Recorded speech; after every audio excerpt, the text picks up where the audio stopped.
Hey there everyone, I am Dresden, and welcome back to another episode of Fish Tank Stuff in the Fish Corner. As you can see, we're not actually in the fish corner at the moment. We have a new tank. This is my, let me adjust myself here. This is my 5.5 gallon tank that I'm going to be putting my betta fish in. If you guys haven't been paying attention to the betta fish series, we do have Mathomolume, our new betta fish, and we have since upgraded his tank in, I do believe it was the last episode of the fish room that we did. And we're going to upgrade his tank again to this one. This will be probably his permanent home. 5.5 gallon, bettas do well in 5 gallons, so that's why we have this here. And we're going to go ahead and scape it today. I don't have all the materials for the scaping. Really all that I have right now is the sand and the soil. So we're going to put those in. I'll take you guys with me as I hunt for some driftwood today. Hopefully we do find a decent piece where I'm going. I'm not sure if we will, but I'm going to hope to, and we'll probably take home a few. And then I'll find some good rocks to put in it as well. We do have this clay pot that we're also going to put in because the bettas like to hide in them. And then we're going to go get some plants and we'll tie it all together. But the first thing we're going to do is we're going to lay out the substrate and we're going to put the filter on it as well. And we're going to let it start to cycle while I go and get some stuff, just to make sure that everything's working well. So I have in a bucket here, I have aqua soil. It's just, I don't remember the brand of the soil, but I got it from PetSmart. Pretty much it's just some nice dark soil, and it has water in it from like fish tanks. It's got beneficial bacteria and stuff in it, which is what you want for a tank. So we're gonna have this laid down first. I don't have tons of it anymore. I have used a lot in my tank that you guys saw prior, which I do now have shrimp in that I might show you later in this video. And first off, now that I have towels, before we actually get started here, I'm gonna get the filter ready.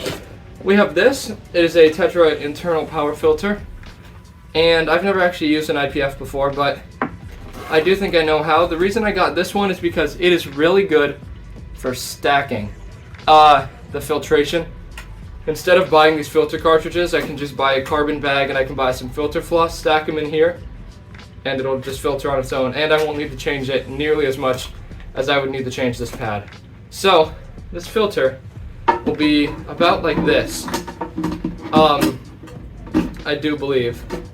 Actually, well, technically I want it to be kind of in the back, so it would be more like this. You guys are looking at it more from the back view than what I am, but that's the gist of the filter right there.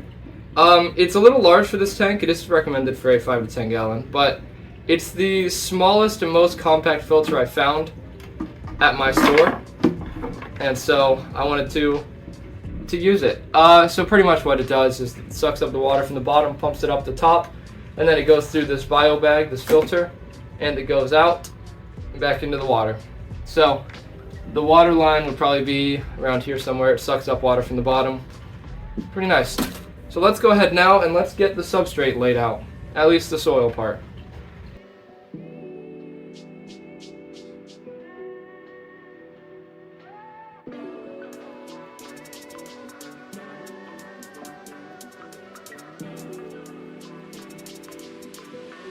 Alright, and that is about how I want the substrate to be. So kinda, I mean, it's not very noticeable. This isn't a very big tank. It would look a little better if it was in a bigger tank. Also, I am very limited on the amount of actual stuff I have, so this is what we got. But pretty much, it's a little lower in the middle, slopes up a little bit on the edges. That's basically the gist of what I want. I want to have more taller plants near the edges and kind of near the back.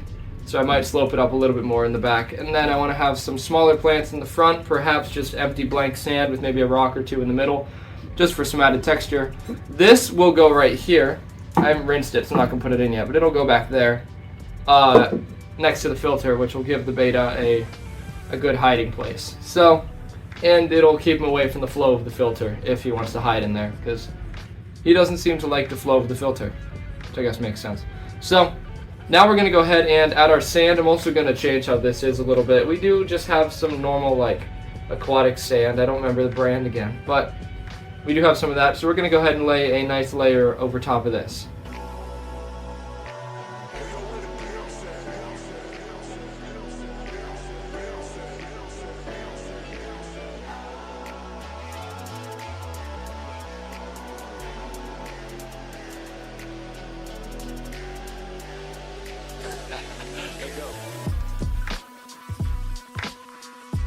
Alright, and here's what we've got so far. So let me turn it around for you guys.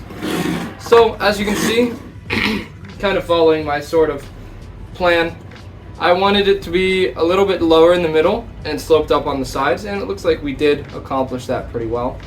Let me go ahead and rinse the pot out. I'll put the pot in here, and then I'll kind of fill it up with water a little and let it run while I go and pick out some driftwood and some rocks that hopefully look pretty good.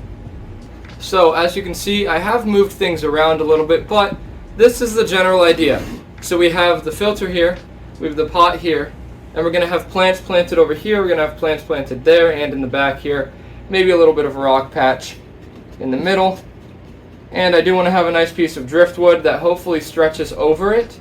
If we can't find one that stretches over it, then I want to have a nice centerpiece driftwood that kind of goes out, if possible. It all depends on what we find at the park. But for now, this is what we got.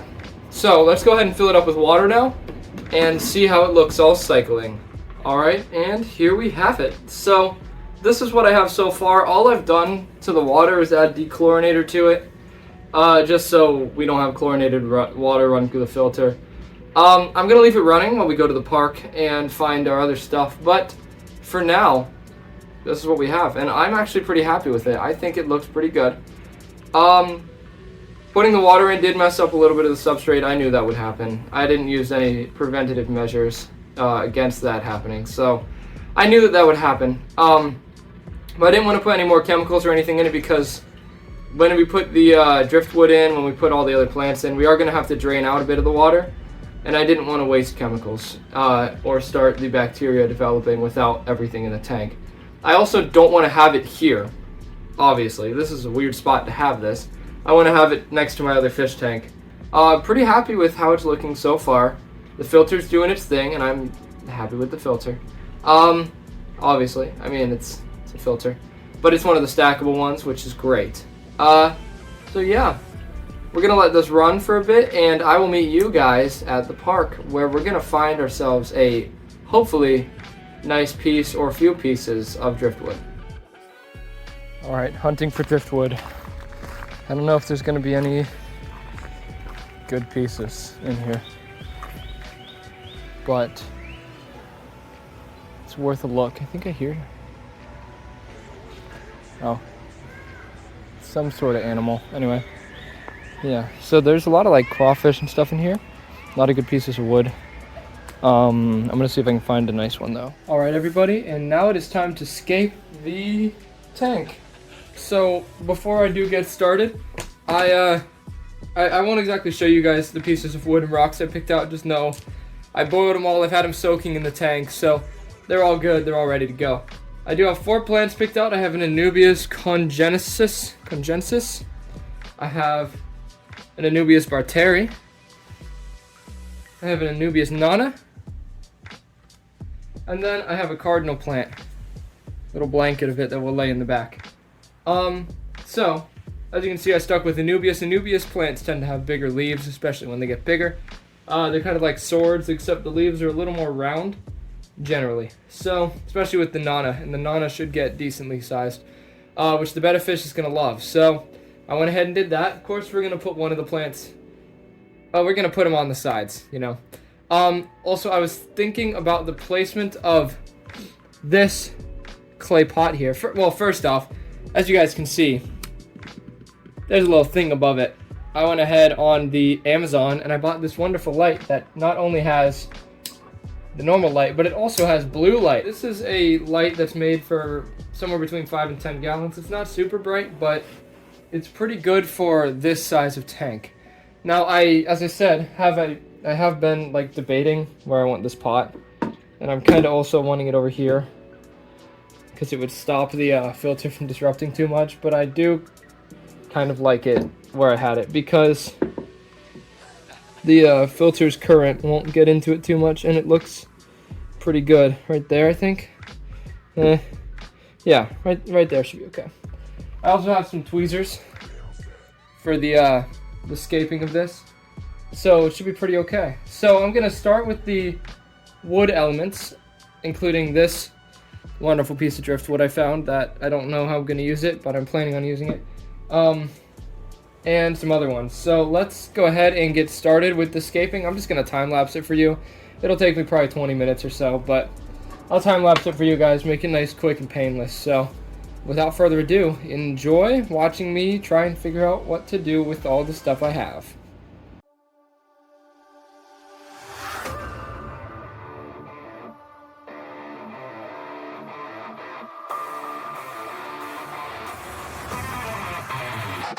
Hands up.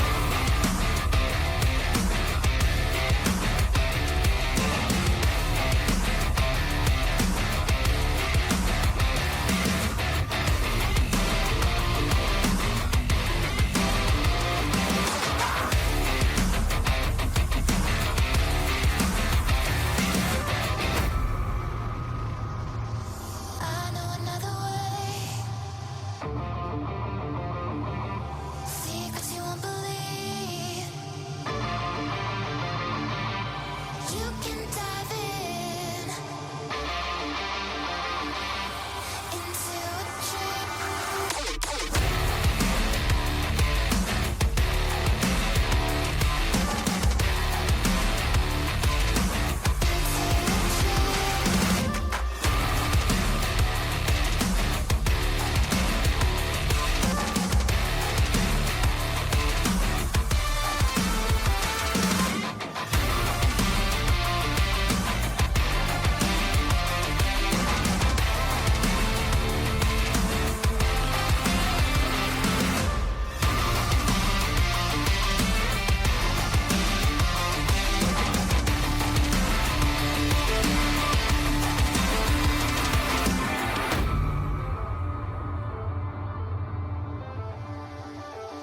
I know another way. Secrets you won't believe. You don't have to hold back. Surrender the moment. 'Cause somewhere nothing's what it seems. You can dive in. You can dive in. You can dive in. You can dive in.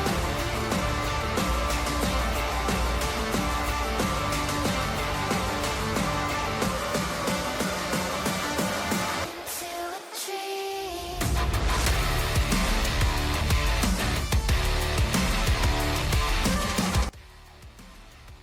Alright, so now it is time to move Mathomolume into his new tank, finally.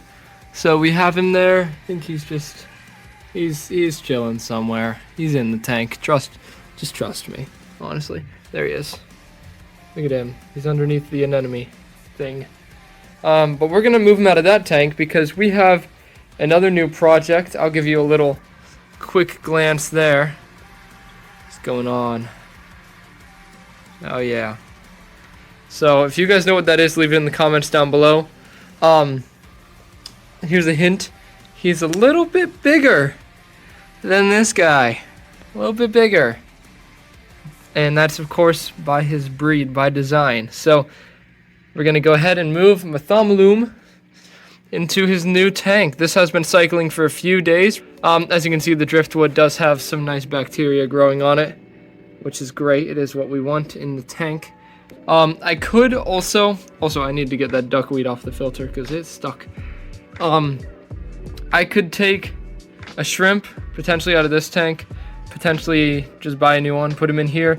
He would do okay with the Betta. The Betta wouldn't really attack him too much if I keep the Betta fed right. It's a big enough tank, 5.5 gallons should be okay. We also have done custom filters on all these because I'm done with the filter pads, so they're just expensive. And today Mathomolume made a very nice bubble nest in there, which has now been moved over to here. It's just I felt like moving it, maybe it would make him feel more at home, I'm not sure. So we're gonna go ahead, we're gonna set up our tripod and we're gonna get that going, and then tomorrow, starting tomorrow, if I have enough space on my phone, I'm gonna record it, but we're gonna start building the stand for this, and we're gonna have this underneath it. We're gonna have this 10 gallon, and we're gonna have this 10 gallon kind of positioned underneath this one. We're gonna build another stand where those buckets are, and we're gonna have 3 5.5 gallons, hopefully. That's the plan anyway. For now, it'll be 2 5.5s because I need to get one for this guy. And then this one will probably be on top for if we need to quarantine, if we need, you know, if one of our fish decides to have babies again. Because again, this tank is ours for our platy fry. Also, I haven't showed him to you, and I don't know if I can find him. But, oh, there he is. He's hiding in the bush. I have a beautiful cherry shrimp. Absolutely gorgeous. Anyway, we're gonna go ahead now and move Mathomolume. So let's get a camera set up and then let's do it. All right, and we have our phone set up on a tripod. It's not a real camera, but our phone is set up on a tripod. So we're gonna go ahead and get Mathomolume out of that tank and into this tank. Let's do that now. I'm just gonna kind of scoop him up in a net and we're gonna see what happens. Who's Annette? I don't know anyone named Annette. So we're gonna go ahead and get Mathomolume. Let's try to be quick about it. Okay, we have him. Let's go ahead. Get him into his new tank. There he is. That was nice and quick. I didn't really worry about acclimating him. He should be okay in the new tank. I did test the water of both tanks. This one has a little bit higher of a pH, but it's in the safe range, especially for betta fish, which is good. So he should like it in there. He's going to be a little scared for the beginning. I have already fed him tonight. We don't need to worry about doing that. I'm going to go ahead and leave the lights on for a little bit, give him some time to get situated to learn where he is. And then I will give you an update probably in about a week or so. I'll give you guys an update. So let's see how he's doing in a week or so.